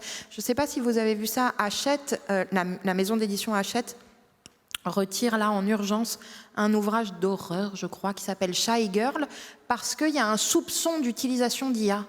Mais à l'inverse, peut-être que... Alors, parce que, soi-disant, il y a des redondances dans le style, etc. Je ne l'ai pas lu, donc je ne saurais pas vous dire. Mais peut-être que juste l'autrice écrit pas bien. Pardon, voilà. Mais non, mais ce que je veux dire, parce que... Alors, elle dit que c'est pas elle, que quelqu'un est passé derrière, qui a retouché, etc. Mais ça pose une autre question. Si on se dirige vers un système où on exclurait, parce que c'est des lignes de chaque entité, de chaque mission, etc., des contenus qui sont générés par IA, on va avoir un soupçon sur l'utilisation, à contrario. Alors, Anna disait tout à l'heure ce que moi je ne partage pas parce que je me suis déjà fait plusieurs fois avoir, mais de réussir à reconnaître systématiquement. Moi, j'avoue qu'une ou deux fois, je me suis déjà fait avoir par des contenus générés par IA, notamment musicaux. Et en fait, ça rend à l'inverse, comme on est immergé dans ces réflexions-là, etc., ça rend presque un peu paranoïaque. Et moi, ça m'arrive maintenant de voir des vidéos réelles et de me dire, c'est pas possible, c'est de l'IA. Qui était un réflexe qu'on n'avait pas du tout avant. Mais donc je crois que cette double question de la preuve, de réussir à prouver que je l'ai créé moi-même sans recours à l'IA, comment je fais ? Là, dans l'exemple d'Hachette, comment je fais si c'est moi l'auteur et que je dois prouver que je n'ai pas eu recours à l'IA ? Les juristes connaissent la difficulté de la preuve du fait négatif, on est les deux pieds dedans. Et à l'inverse, je crois qu'on anticipe et qu'on sous-estime le risque de contentieux qui ne révéleront pas que l'IA a été utilisée. Et alors, dans cette hypothèse-là, tout ce qu'on est en train de dire n'a aucun intérêt. Voilà. C'est ça qui est compliqué aussi. Oui, alors peut-être un petit bémol quand même. Très souvent, quand on a un contentieux sur le droit d'auteur, la première chose qu'on va faire, c'est discuter de la preuve. Et réussir. Et là, quand typiquement vous dites que vous êtes l'auteur, alors aujourd'hui, tout est numérisé, que ça soit un livre, que ça soit une image, c'est passé par un fichier numérique. On n'écrit plus sur un cahier. Que Donc, je n'ai pas gardé. Voilà. Eh bien, je ne les ai pas gardés. Tant pis pour vous. Ah ben il n'y a pas de condition de preuve. Non, voilà. Mais donc il y a une question de preuve au contentieux, mais elle n'est pas sur le processus de création. Non, bien sûr, mais ça interpelle. C'est-à-dire que quand on dit à un juge, mais attendez, cette personne ne démontre absolument pas qu'elle est l'auteur. D'ailleurs, par exemple, elle ne donne pas les fichiers sources. Elle ne donne pas la date à laquelle l'œuvre a été enregistrée à la SACD. C'est pas une condition de protection. Bien sûr que ce n'est pas une condition. Mais, mais comme on est sur du factuel, puisque là il faut démontrer que c'est bien moi qui est à l'origine, ça va considérablement amoindrir la force de son dossier. Pas sur tous ces éléments-là, pas sur l'absence de dépôt, pas sur le fichier source, ce n'est pas des conditions de protection. On va discuter de la preuve sur la question de la ressemblance, l'originalité, etc. On ne discute pas le processus créatif, pour l'instant. Donc on a le risque de se retrouver coincé. C'est vrai, mais ces questions de preuve existent déjà, c'est ça mon point. C'est-à-dire que ça existe et de plus en plus. Parce que d'ailleurs très souvent, quand est-ce que ça existe? Ça existe quand il y a un doute. C'est-à-dire quand est-ce qu'on se retrouve confronté à cette situation? C'est quand on a une personne qui prétend être l'auteur d'une œuvre et on est dans un contentieux où il y a vraiment matière à discuter. Et là, effectivement, on va mettre en avant, en disant, attendez, vous dites que vous êtes l'auteur, mais comment vous le démontrez? Je vous donne un exemple, et après, mais une personne qui dit, par exemple, je suis l'auteur d'une œuvre graphique, regardez, c'est moi qui ai envoyé le bon à tirer à l'imprimerie. Ok, vous avez envoyé le bon à tirer, mais avant d'envoyer le bon à tirer, envoyez-nous vos fichiers. En tout cas, faites faire un constat qui démontre que vous avez bien un fichier sur votre ordinateur, etc. Exemple vraiment pratico-pratique, dans un contentieux comme ça, l'auteur, on n'est pas du tout sur du jeu vidéo, mais l'auteur demandait, je crois, 400 000 € de dommages à intérêts. Donc le juge a tranché en sa faveur, lui en donnait 900. Je crois que c'est assez intéressant sur sa manière de réfléchir, de la manière du tribunal de réfléchir, qui a été de dire, peut-être que c'est l'auteur, mais vraiment les conditions pour démontrer pleinement son droit sont vraiment pas présentes. Donc je ne nie pas son statut d'auteur, mais en termes de dédommagement, alors même que ça ne devrait pas rentrer en ligne de compte, c'est ce que j'allais vous dire, c'est presque pire. C'est vrai, mais ça a été voilà, je tranche comme ça parce que je ne suis vraiment pas sûr que ça soit l'auteur. C'est pas très juridique, mais c'est une pratique. Oui, moi, en vous écoutant, je me pose la question un peu de théoricien, c'est que finalement, est-ce que les outils actuels du droit de la propriété intellectuelle sont suffisants pour penser l'utilisation de l'IA dans la création vidéoludique ou dans la création de manière générale, ou est-ce qu'on ne pourra pas faire l'économie d'une réforme en profondeur de toutes ces catégories d'œuvres de l'esprit, intention humaine, etc. Est-ce qu'il faudra dépasser ces paradigmes-là et entrer dans de nouveaux paradigmes, ou est-ce que le droit de la propriété intellectuelle tel qu'il existe avec ces grandes structures d'aujourd'hui est capable d'appréhender ces enjeux-là? Bon, alors pour le coup, le projet, la proposition sénatoriale à laquelle Anna faisait référence tout à l'heure, donc sur la présomption, c'était le sens aussi du rapport du CSPLA pour lequel j'avais le plaisir d'être rapporteur, qui était présidé par Alexandra Ben-Samoun, et qui donc était le rapport qui a fait la proposition initiale. Donc, j'avoue mon absence d'objectivité sur à mon sens, l'opportunité de la solution. Je crois que l'ossature globale de la matière, elle n'a pas besoin d'être réformée, que c'est une très mauvaise idée de la changer sous prétexte d'une crainte, qu'elle est suffisamment solide pour pouvoir tenir contre ce nouvel enjeu. Maintenant, il y a une difficulté probatoire qui est incontestable. En fait, l'objet de la présomption, c'est ça. C'est pas tant de bouleverser les équilibres séculaires du droit d'auteur que de dire, là, on a une difficulté qui est qu'il y a un droit qui est reconnu, qui est légal, qui est un monopole, donc une faculté d'autoriser ou d'interdire. Il y a de toute évidence une utilisation non autorisée qui s'opère, mais en tant que titulaire de droit, je n'ai aucun moyen de démontrer cette utilisation, puisque m'est opposé en règle générale le secret des affaires pour ne pas démontrer les données d'entraînement qui ont été utilisées. Et donc là, la présomption a, à mon sens, une grande utilité, pas du tout parce qu'elle bouleverse les règles existantes, au contraire parce qu'elle les conforte et qu'elle vient dire, à partir du moment où on a un droit et où il faut que l'effectivité de ce droit soit garantie, sauf à avoir une espèce de coquille vide de monopole, Alors il faut une présomption simplement pour dire, à partir du moment où est opposé le secret des affaires pour ne pas révéler, on ne peut pas laisser les titulaires de droit dans cette situation-là où on les oblige à prouver quelque chose auquel on leur refuse l'accès. Donc on inverse simplement la charge de la preuve en disant, puisque vous refusez l'accès, alors on va partir du principe que vous avez été utilisé. Alors, sous couvert de la façon dont ça se fera, le texte initial de la proposition parle d'un indice qui rend vraisemblable.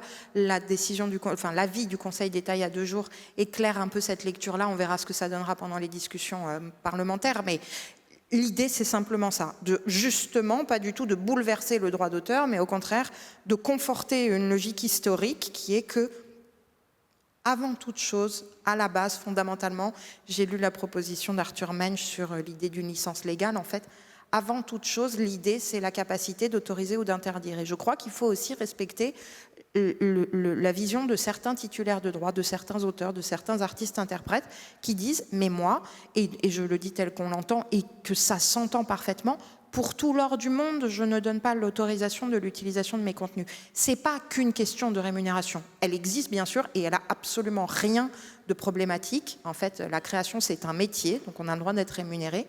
Mais il y a un autre débat qui se greffe sur le débat de la rémunération, qui est que pour certains, en dépit d'une rémunération, l'autorisation ne serait pas donnée pour les risques de disparition, de substitution, etc. que ça induit.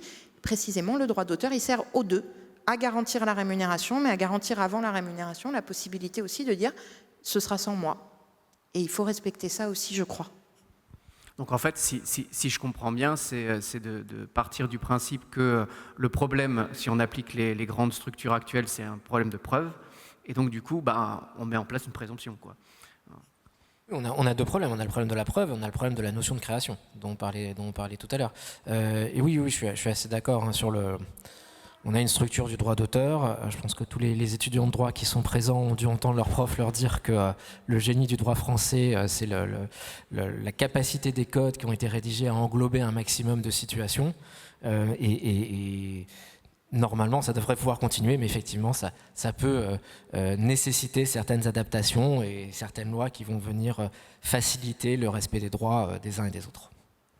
Et il y avait une autre question que je me posais, et après on enchaînera sur le dernier axe que sur le droit des contrats, mais toujours sur le droit d'auteur, il y avait, je vois souvent dans les débats de dire que le problème maintenant, c'est que l'intelligence artificielle, elle se nourrit de données qui sont elles-mêmes générées par intelligence artificielle. En fait, elle s'auto-entretient et ça se génère en boucle. Et est-ce que ça pose des problèmes particuliers au niveau du droit d'auteur ou Au niveau du droit d'auteur, non, il y a simplement un risque de dégénérescence, c'est démontré. En fait, la machine finit par périr de n'être abreuvée que de contenus qui lui sont endogènes. En fait, et là encore, c'est de ma part aucun jugement de valeur, mais juste effectivement, ça nécessite une autorisation, une rémunération le cas échéant. Elle a besoin des créations. Elle ne peut pas, en tout cas pour certaines, ça dépend du type d'IA, c'est pour ça que c'est toujours compliqué de parler de l'IA au sens le plus transversal possible, mais il y a de très nombreuses IA qui reposent sur les contenus protégés, qui ont en tout cas besoin des contenus protégés pour pouvoir continuer à proposer du contenu. Et si elles tournent en vase clos, effectivement, elles finissent par déraper.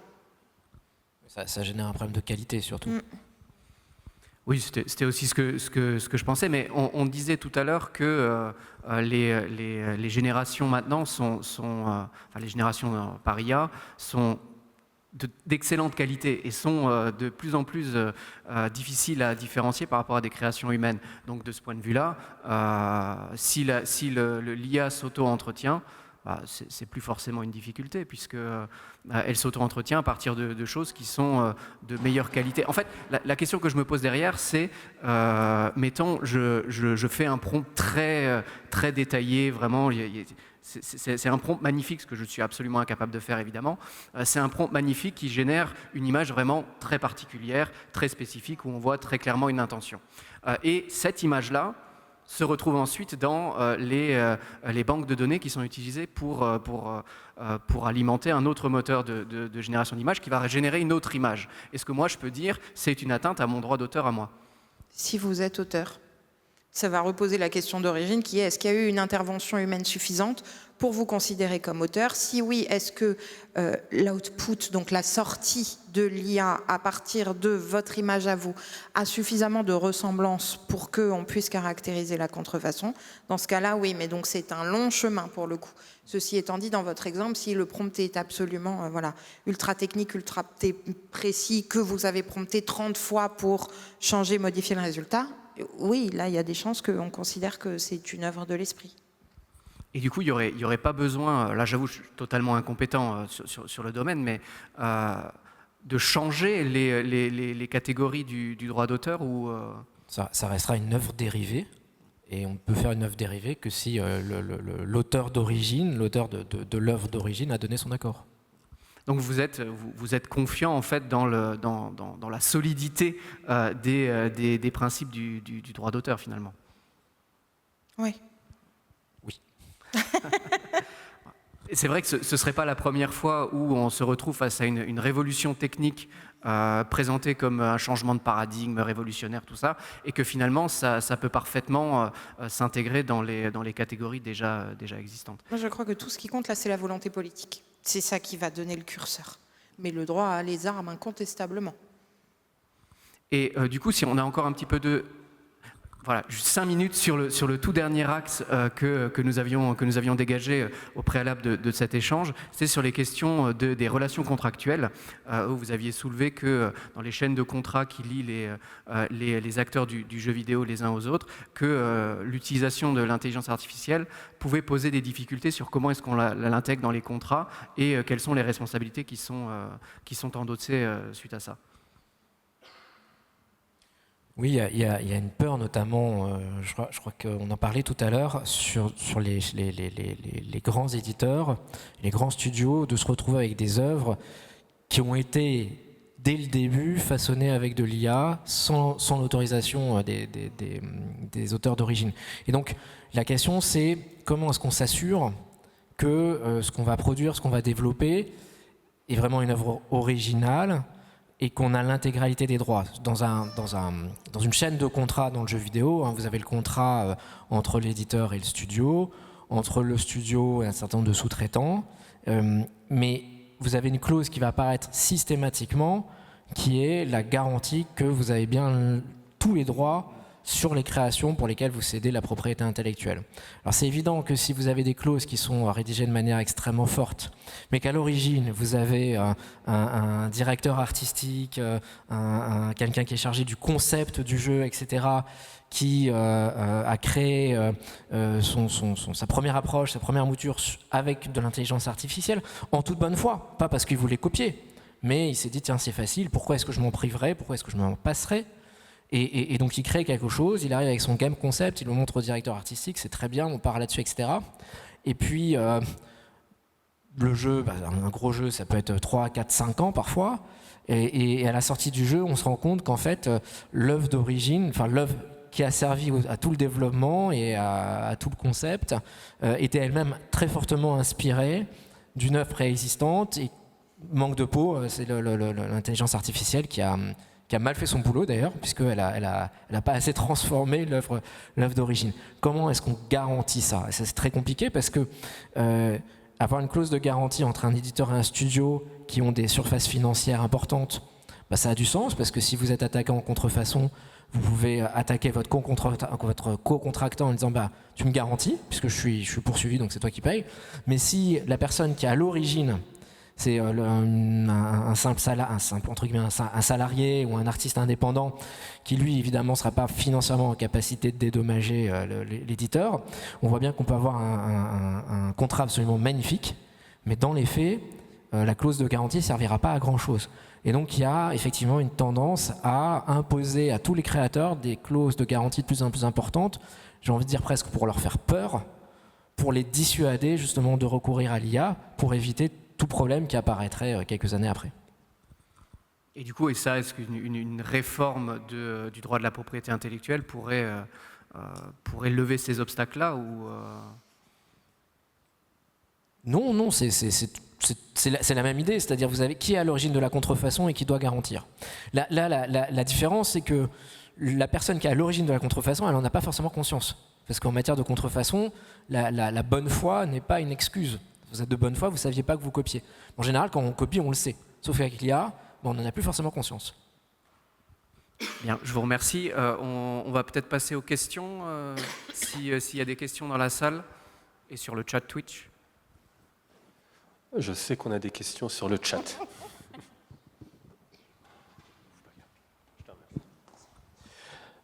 Merci à tous les intervenants.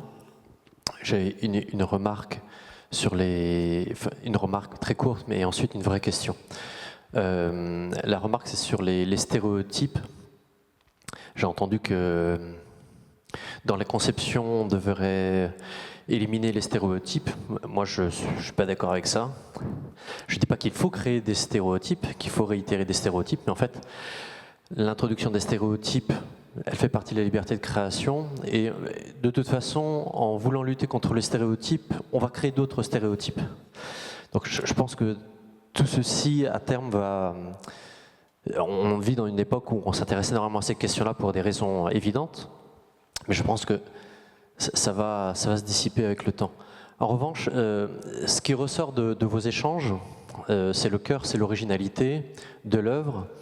Et c'est vrai qu'on peut se poser la question de savoir si l'IA qui se base sur des bibliothèques va un peu tourner en boucle et va finalement s'appauvrir. L'originalité pourrait diminuer avec le temps si la bibliothèque est la même. Et voilà. Et ce qui ressort, Maître Ben, vous nous avez dit quelque chose, à mon avis, qui est très important, c'est le phénomène de rupture qui va dépendre en fait de la compétence des créateurs, qui vont dépasser les systèmes d'IA. Et en fait, moi j'ai une vraie question, mais qui s'inscrit dans une réflexion un peu plus globale par rapport à mes étudiants qui utilisent ChatGPT pour faire leur TD et qui n'ont toujours pas compris que s'ils ne commencent pas à réfléchir un jour par eux-mêmes, ils ne vont jamais progresser. Je parle à certains qui pourraient être dans la salle, qui pourraient se sentir concernés. J'espère pas, hein, peut-être que ce n'est pas le cas. Mais il y a une vraie question en fait par rapport à ce phénomène générationnel. Une fois que tous les créateurs auront été biberonnés à l'IA, auront travaillé à l'IA, la question ça va être comment les faire sortir de l'IA. Et ça j'aimerais, c'est une question, il n'y a peut-être pas de réponse, hein, mais qui est la même question qu'on peut se poser en tant qu'enseignant vis-à-vis de nos étudiants. On est un avocat, on a un jeune collaborateur, on l'intègre, comment on le fait pour le faire travailler sans IA? Le jour où il y a une panne d'ordinateur, on fait comment? Alors qu'il va falloir déposer les conclusions avant la fin de la journée. Il va falloir réfléchir par nous-mêmes en fait. Et donc comment on va faire, comment on va créer des process pour sortir de ça, pour les créateurs, faire de la création de rupture en dehors de l'IA. Comment on va créer des outils ou des méthodes pédagogiques? J'avoue que face à l'IA, je me sens extrêmement désarmé en tant qu'enseignant. Bonjour. Alors, pour la partie stéréotype, je comprends la remarque. En toute honnêteté, je la comprends. Maintenant, quand je parle de stéréotypes, je parle de stéréotypes discriminants qui, effectivement, là, sont pas mal ressortis dans la création de jeux vidéo où on, en fait, stéréotypes plutôt caricaturaux et qui pouvaient véhiculer, encore une fois, des messages où une partie du public ne s'y retrouvait pas. Pour autant, il faut que tout le monde puisse s'identifier à tout. Donc, plus de richesse. Moi, c'est ce que j'entends dans la création, c'est qu'aujourd'hui, on a quand même un genre assez unique de représentation. Je pense qu'on peut avoir plus de diversité. Pour ce qui est de la création de l'IA, l'utilisation en tout cas de l'IA, de manière générale, maintenant, elle est quand même pleinement intégrée dans la société et dans toutes les tranches d'âge. Mais effectivement, cette génération, ce qu'on peut constater, c'est que ces dernières années... alors vous les avez, je pense, déjà à un âge assez élevé. Moi, j'ai la chance et en tout cas l'opportunité de pouvoir me rendre dans des primaires, des collèges, de travailler donc avec des jeunes en études supérieures, de travailler également en hôpital psychiatrique où je fais de la médiation numérique à des jeunes qui ont entre 14 et 25 ans, qui eux-mêmes d'ailleurs ont pu subir une isolation sociale et où soit le jeu vidéo ou la création ou même l'utilisation de l'IA ont pu être des refuges. Donc ce qu'aujourd'hui on fait déjà ce qu'on fait déjà, c'est non seulement sensibiliser une nouvelle fois à l'IA, donc comment est-ce qu'elle fonctionne, comment est-ce qu'on peut s'en emparer pour en faire quelque chose de plus qualitatif possible, surveiller l'actualité de cet outil sur la partie non seulement légale, mais également sur son utilisation dans les différentes professions et corps de métier. Et paradoxalement, on se rend compte que cette jeunesse qui grandit avec cet outil, et même qui grandit finalement avec une technologie clé en main, ne sait plus aujourd'hui se servir d'un ordinateur, ne sait plus aller chercher par elle-même, apprendre par elle-même, parce qu'il y a une facilité réelle à se reposer sur un outil qui a déjà toutes les connaissances supposées. Avant ChatGPT, celui qui ressortait le plus souvent pour la rédaction de contenu, c'était Wikipédia. Mais Wikipédia, lui aussi, avait des failles, parce que finalement, c'est que les utilisateurs qui, du coup, donnaient des informations non vérifiées par un tiers hiérarchie supérieure d'autorité qui était légitime et qui aurait eu la possibilité de pouvoir peut-être nuancer certains avis, certains propos sur des personnalités, sur des contenus historiques. Donc, on a toujours finalement eu accès à des solutions de facilité. Le fait est que cette génération qui grandit et qui va naître avec cet outil, comment est-ce qu'on peut les accompagner ? Aujourd'hui, il est primordial, effectivement, d'avoir des guides et des personnes telles que vous, dans cette salle, qui sont sensibilisées à cet enjeu, parce que ce soit pour la représentation pour laquelle je milite, d'avoir une plus grande diversité, et pour finalement tout engagement d'éthique, d'éveil social, ça ne pourra se traduire que par de la sensibilisation de personnes qui vont faire ce travail-là d'éducation. Donc oui, vous avez un rôle moteur, mais je dirais aussi qu'effectivement, il faut qu'il y ait des intégrations dans, l'Assemblée nationale, non, je suis fatiguée, qui devrait aussi avoir donc dans l'éducation nationale des cursus dédiés, ou en tout cas des professionnels formés pour sensibiliser et encore une fois montrer que là ce qu'une intelligence artificielle peut vous fournir comme une information, c'est déjà finalement un amalgame de données qui font un constat, mais qui ne vous aident pas à réfléchir par vous-même. Je pense que c'est aussi ce goût-là qu'il faut redonner aux jeunes sur le fait de se faire sa propre opinion, quelque chose qu'on a longtemps perdu et que d'ailleurs les réseaux sociaux ont exacerbé. On voit bien qu'on va se diriger vers des contenus qui soit vont être très clivants, soit finalement parce qu'ils nous choquent, on les retient, mais d'ailleurs on fait une réaction qui est rarement transformée en un avis parce qu'on a été influencé. Donc j'ai pas forcément de solution clé en main, je suis désolée, il n'y a pas de guide effectivement aujourd'hui qui existe, mais il y a de véritables personnes qui sont investies de cette mission, qui se sentent investies, mais c'est vrai qu'on manque cruellement de documentation qui soit des cas pratiques sur comment faire, alors que pour autant les solutions existent. Je me permets de prendre une deuxième question ici, et puis après juste une question dans le chat, pour que nous tenions les délais qui sont déjà explosés. Ok, alors je vais résumer ma question de façon très rapide. Je vais zapper la partie sur l'anthropophagie de l'IA. Du coup, je vais juste deux micro-questions. La première, c'est sur les prompts et la question de l'originalité des prompts. Est-ce qu'on n'est pas dans une version, soyons fous, dire 2.0 de la jurisprudence Renoir et Guinaud, de dire que le donneur d'ordre, il est tout à fait légitime à être titulaire de droit d'auteur si jamais, s'il donne des ordres suffisamment précis. Et la deuxième question, elle est plus d'actualité, c'est quid du DLSS 5 et ce sujet qui n'a pas été abordé, mais en fait, non pas d'utiliser l'IA dans la création, mais de modifier la création par l'IA, et qui est un processus qui peut être, entre guillemets, maintenant imposé aux créateurs de jeux vidéo. Ouais. Voilà. Merci. Alors je me permets, ça recoupe l'une des questions qui était dans le chat, de se dire, est-ce que c'est pas l'entreprise qui a généré l'outil d'intelligence artificielle qui doit être propriétaire, titulaire des droits, ou est-ce que c'est l'utilisateur qui est titulaire des droits ? J'essaye deux micro-réponses. Là, votre Guinaud, c'est une chose. Pour moi, ça change tout.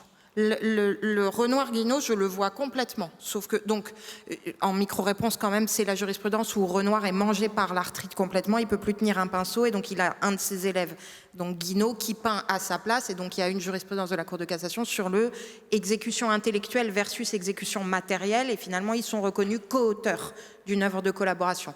Donc je vois très bien le parallèle, sauf que là, moi, ce qui bloque, c'est que l'un des deux co-auteur est une chose au sens juridique du terme, et moi là j'ai un blocage immense. Sur la question de l'originalité des prompts, alors c'est une version toute personnelle. Pour moi, un prompt, de toute façon, il n'a pas vocation à être protégé. En fait, s'il faut faire un parallèle avec une jurisprudence, pour moi on est plus sur les questions des recettes. C'est une recette pour moi, le prompt, en fait. Voilà. Donc, alors on peut discuter de l'opportunité de la jurisprudence qui exclut la recette du terrain de la protection, mais pour moi c'est la même chose. Donc autant on peut questionner l'output, la sortie, autant sur l'input, je ne sais pas trop. Sur NVIDIA, je suis complètement d'accord avec vous, mais ça recoupe ce qu'on a dit tout à l'heure. En fait, les retours qui sont faits à NVIDIA pour l'instant, de la com qui sort, ils sont mauvais, hein. Donc on verra, mais c'est un des angles où justement, en fait, les joueurs, là, de ce que moi j'ai pu lire en tout cas, on leur dit c'est horrible, on voit l'IA comme le nez au milieu de la figure, ça fait un rendu qui n'est pas voilà, ce qu'on attend normalement dans la création vidéoludique. Et alors, vous avez vu les déclarations qui disent c'est une version voilà, bêta, ça arrive, on progresse, c'est des premiers. Mais enfin, le fait est que quand on voit l'IA, ce qui pose la question de qu'est-ce qu'on fait quand on la voit plus, mais quand on l'aperçoit, ça passe moyen. Donc ça, je te remercie parce que tu as répondu à une des questions du chat. On se pose la question de savoir si le droit d'auteur pour le prompteur n'était pas la solution. Donc c'est ton côté précog. Là, tu nous as fait une pierre de coups. C'est ça. Minority Report maintenant. Et donc pour finir, une remarque de Pat Miller qui nous dit « Est-ce que le droit d'opt-out pour les ayants droit n'est-il pas arrivé trop tard puisque les modèles sont déjà entraînés ?» C'est une question sans fin qui est la question du droit transitoire et de l'application dans le temps du text and data mining pour autant que le text and data mining soit légitime à intervenir. C'est qu'on a un grand nombre de titulaires de droit qui disent en fait on va avoir un problème parce qu'il y a de toute façon une période de licéité entre le moment où l'exception entre en vigueur et le moment où l'opt-out est exercé. Sur cette fenêtre-là, c'était licite. Si ça a été scrappé sur le temps de la licéité et que ce qu'on nous dit, en tout cas, la machine ne peut pas désapprendre, on ne peut pas revenir sur quelque chose où, a posteriori, on exercera une illicéité via l'opt-out. C'est une vraie, énorme difficulté. Malheureusement, je n'ai pas de réponse plus précise que ça, que de partager ce constat-là. Bien. Merci à tous les quatre. Je suis désolé, je suis obligé d'interrompre la table ronde. On va prendre quelques minutes avant d'enchaîner avec la prochaine table ronde. Merci beaucoup.